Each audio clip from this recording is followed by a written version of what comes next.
Situé dans la commune de Cocody, dans Abidjan Nord, Anono, village ébrié à forte population, est entouré des quartiers de la Riviera. Reconnu pour sa belle architecture, des maisons et son développement, Anono occupe une place importante dans l'histoire de la Côte d'Ivoire. Cependant, les habitants de cette localité rencontrent d'énormes difficultés liées aux infrastructures, à l'éducation et surtout à la santé.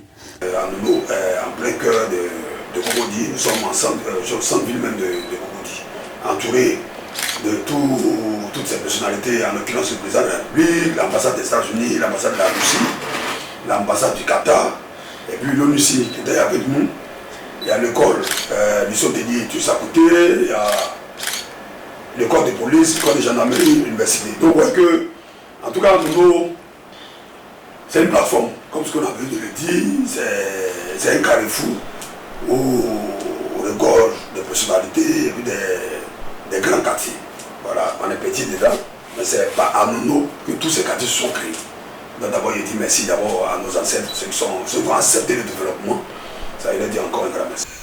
C'est une extension. Voilà, il y a l'ancien village et c'est une extension. Donc aujourd'hui, honnêtement, en face, on a une population d'au moins 40 à 50 000 âmes. Donc c'est beaucoup. Ouais. Ça, je peux comparer à un village de la ville. Si c'est en Europe, c'est un village de la ville. Même il y a des communes, même en Côte d'Ivoire, où nos rivalise. Voilà, il y a Kokumbo par exemple. C'est une commune. Il y a un maire, mais apparemment, c'est centaines de grandeurs. On a fait au moins 2-3 fois à Kokumbo. Parce que nous sommes en pleine ville, donc on ne peut pas nous ériger en commune ou bien en sous-préfecture. Sinon, on devait être une sous-préfecture, une commune. Ça allait faire 2 communes. Une commune de Cocody et une commune d'Anono. L'histoire économique, évidemment, d'Anono, Dieu fait grâce. Depuis belle lurette, nos parents, nos grands-parents, ils ont travaillé là-dessus. Ils ont travaillé là-dessus, de créer des magasins. Parce que nous, l'État ne nous subventionne pas. On n'a pas de subvention au niveau de l'État. Donc nous-mêmes, on s'est organisé en créant des commerces, le développement que nous inspirons, vu ce qu'on veut faire pour le village, d'expliquer. Il y a un protocole de 1970 où l'État lui-même a vu discuter avec Anono pour qu'en plus céder nos terres. Quand vous voyez la Riviera 1, Riviera 2, Riviera 3, Riviera 4, le code de police, le code de gendarmerie, le lycée hôtelier, donc toutes ces infrastructures qui sont à Anono, parce qu'il dit à Anono, c'est grâce à Anono qu'on a toutes ces infrastructures. L'État a signé un protocole et nous vous dit tout ce que vous avez donné à l'État de Côte d'Ivoire, nous on va vous restituer 7 fois. Mais jusqu'à là, depuis 1970, on n'a plus de tête. Parce qu'on n'a aucun même de la ville. On a en plein Abidjan, en plein Cocody. Donc là, c'est très difficile. Moi, je me plains. Il y a adressé un courrier à l'État de Côte d'Ivoire pour dire mais depuis 1970, moi je suis arrivé en 2017, mais apparemment il faut que vous souteniez. Donnez-moi quelque chose, même si c'est en numéraire, on peut prendre ça aussi, quand même pour mieux organiser le village, aider plus le village. Mais en termes de terre, apparemment, on n'a pas. On a même adressé un courrier au ministère de la Construction pour dire mais il y a des déclassements qui se font. Si l'État peut nous insérer dans ces déclassements où il y a des forêts classées, déclassées, si l'État peut nous insérer pour que nous restitue au moins nos différentes terres, bon, ça va nous aider. Nos dossiers cruciaux parce que aujourd'hui, avec ma notabilité, avec toute mon équipe, d'abord, on a un grand projet d'agrandir la capacité, le plateau sanitaire au niveau de l'hôpital. Parce que nous, on a un seul hôpital. L'hôpital, c'est un dispensaire, la base communautaire. Mais tout à l'heure, je vous ai dit, vu la popularité qu'on a, nous, au moins 40 000 à 50 000 âmes, je pense que ça ne répond plus. Ça ne répond même plus. Donc, on s'est organisé, on a mis un projet en place pour construire un hôpital. Vu la capacité, le nombre de personnes qu'on a, donc, le côté santé, je pense que c'est notre priorité. C'est notre priorité idoine.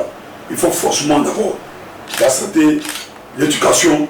Je pense que pour tout gouvernement, mais pour toute situation, c'est d'abord la priorité. Actuellement, on a lancé le projet toujours, après d'offres, les accompagnements de construire un lycée moderne à Anono et un collège. Donc vous voyez que plus même aider notre différente jeunesse à construire un centre pilote, et puis parler même de belles techniques, pour pouvoir aussi les aider à se mettre ensemble. Non, sans rien.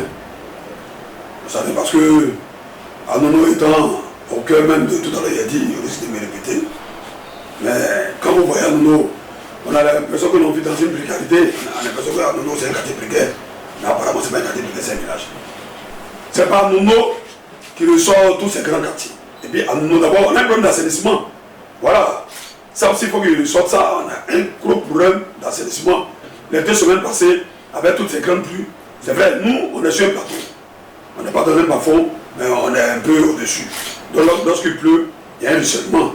Donc Dieu a fait grâce. On n'a pas eu d'inondation, certes, mais ça ne nous arrange pas. Ça crée beaucoup de dégâts. Plein de dégâts. Donc on a, en tout cas, il y a un énorme besoin au niveau de l'assainissement, au niveau de la canalisation. Donc à ce niveau même, il a interpellé aussi l'État, Dieu merci, le mois passé, il était même avec le ministre. Le ministre Amédée Kouakou, le ministre de l'équipement et des infrastructures. Il a fait une visite, même à lui l'a dit, que véritablement vous avez besoin de tout ça.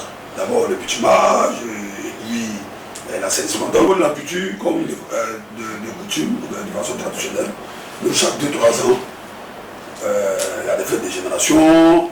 Mais normalement cette année, il devait même avoir des anniversaires de fêtes de génération. Mais avec la crise sanitaire, je pense qu'on a tout reporté. Ça, ce n'est pas de nos fêtes. Voilà, ça c'est une crise internationale. Et puis surtout, comme pas de santé, il faut forcément que l'on soit regardant. C'est vrai, on parle de la culture, on parle de la fête, mais quand tout le monde est malade, on fait comment? Voilà, donc parce que notre objectif, que tout le monde recouvre la santé, que cette maladie, on fasse tout pour pouvoir bouder cette maladie hors de nos frontières, il peut dire plus ou moins hors de cette planète. Les fêtes de génération, ça demeure.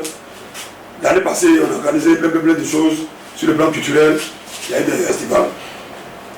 C'est un ensemble d'ethnies, c'est-à-dire il y a les Pépatians, il y a les Néo, il y a les Dida, les gars de Grand Laou, c'est ça non? Les peuples de Grand Laou, on a au moins 5 peuples, on s'est mis ensemble pour créer un festival.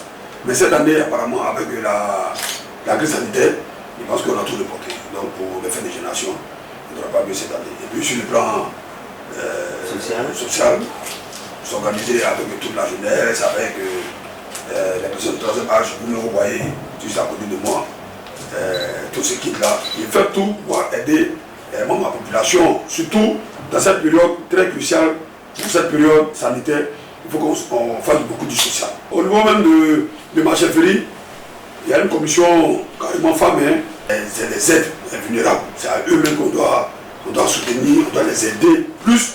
Oui. Donc, la femme joue un grand rôle.